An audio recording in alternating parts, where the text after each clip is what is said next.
Hi, everybody. This is Jerry Gerritsen, Tabea Law. Today, I want to talk about why the USCIS is fast tracking green cards and work permits these days. And it's amazing.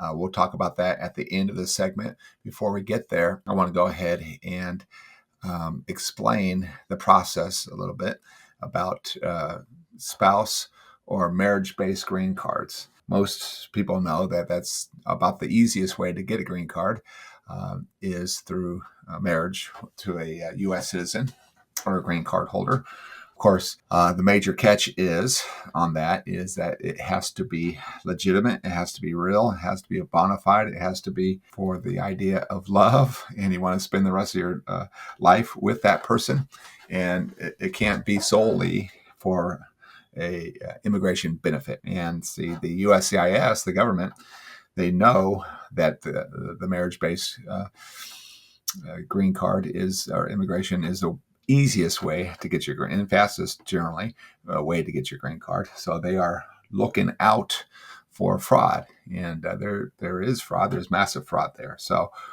if you're thinking about doing it in a wrong way and just to get your green card, you don't really love the person or whatever, don't do it, because it's they're looking out for it, and you're going to get caught. And as an immigration attorney, obviously, I don't agree, and I'm against fraud, and so don't do it. So here's the deal. If you happen to fall in love with an American citizen or a green card holder, an American, and that love turns into marriage, then after you get married, then there are options as far as getting your green card. Okay, I'll go ahead and see you guys on the other side.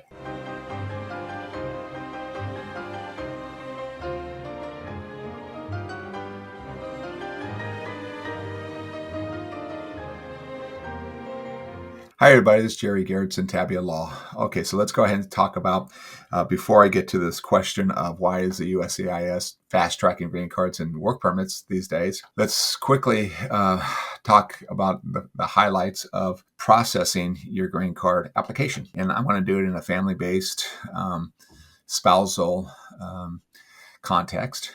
And so the first thing I do is I will go into, I'll set up the cover letter. And again, you don't have to hire an attorney to do this. I mean, if you want to, we do this all the time, and we'd be happy to take your business, but you don't have to. A lay person can do this on their own. And let me kind of tell you some ideas to make it easier for you.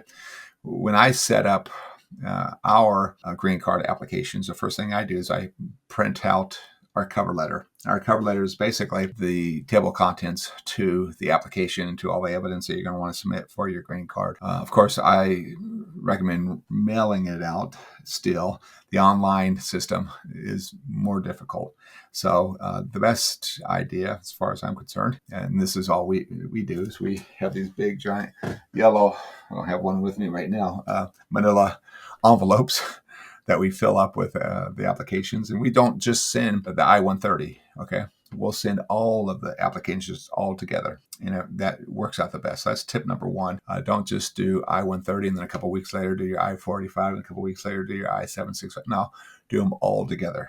You're going to want to have and this is for a spouse, this is for a married couple. I mean, it can apply to parents or to children, but we're just going to talk in this context about spouse. And I don't want to spend a lot of time on this, but anyways, we'll have a series on this. And this will be part one today. You're going to have, first of all, the cover letter, and the cover letter is going to outline everything you're going to have in that packet. So in my cover letter, I'll just give a brief introduction to the USCIS officer, the one that's going to be opening up the packet and explaining what this is and who the petitioner is, and the beneficiary. And the beneficiary, obviously, is the person that's receiving a immigration benefit. They're the ones getting the green card. It's going to be the foreign applicant. And then the petitioner is going to be the U.S. citizen or green card holder. I will line all that out. I'll give a brief paragraph of that they met and they love each other, and this is where they live, and maybe their age, that type of thing. And any other, if there's something extraordinary about this situation, I'll put that in there too. Here's the attached pictures, because you're going to want to have 4 pictures, passport pictures of the beneficiary, and 2 passport pictures of the petitioner. And then I'm going to have the checks. So I'll be mailing the checks in also.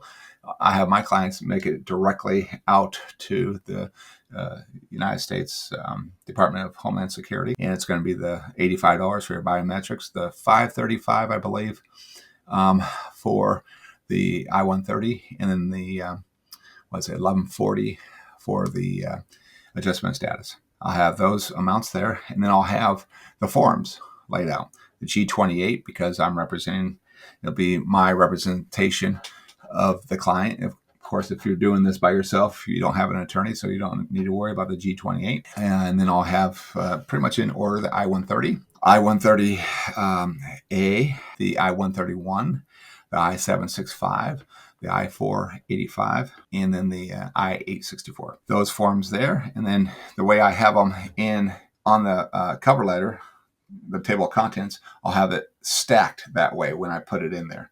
So when you take the table of contents off, you'll see the checks, you'll see the pictures, and then you'll see the first form, which would be the G28, and then so on and so forth. And then we'll have the evidence, which I'll start Exhibit 1, Exhibit 2, birth certificates, marriage certificates, and so on and so forth. That's the beginning of the process for me. Of course, I put the address of where the manila envelope's going, and that's a whole exercise in itself to make sure you're mailing it to the right lockbox, the right address, the USCIS. That's it for today. Let me quickly go over why the USCIS is fast-tracking the green card and work permits these days, in my opinion. Okay, it's because they got way behind in the COVID-19. So now and they were taking a year and a half, a year to get a green card out, and in lengthy times to get your work permits out. Well, I would say the last 6, 7, 8, 9 green card applications I've done, we've been getting the work permits in about 3 months, and the green cards, they've been waiving the interviews, and I've been getting those in 7 or 8 or 9 months, and that's awesome. Now, there's no guarantee, so if you hire me, don't hold me to that. I'm just telling you what my experience is right now. I think it's because they're trying to catch up from the COVID-19, and they've gotten so far behind, they're just trying to catch up. So that's it for today. Let me go ahead and read our Bible verse for today. We'll be all done. Make sure that you subscribe to this channel if you like hearing from me.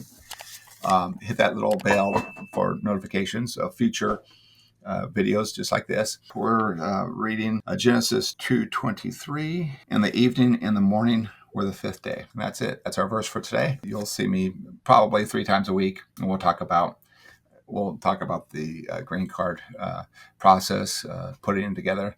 Again, you don't have to hire an attorney. You can do it by yourself. And anyways, so you'll be getting part 2. Be looking out for part 2. If you subscribed, if you've hit the notification, you'll be notified about part 2 coming up soon. Okay. Thanks, guys. You have a great day.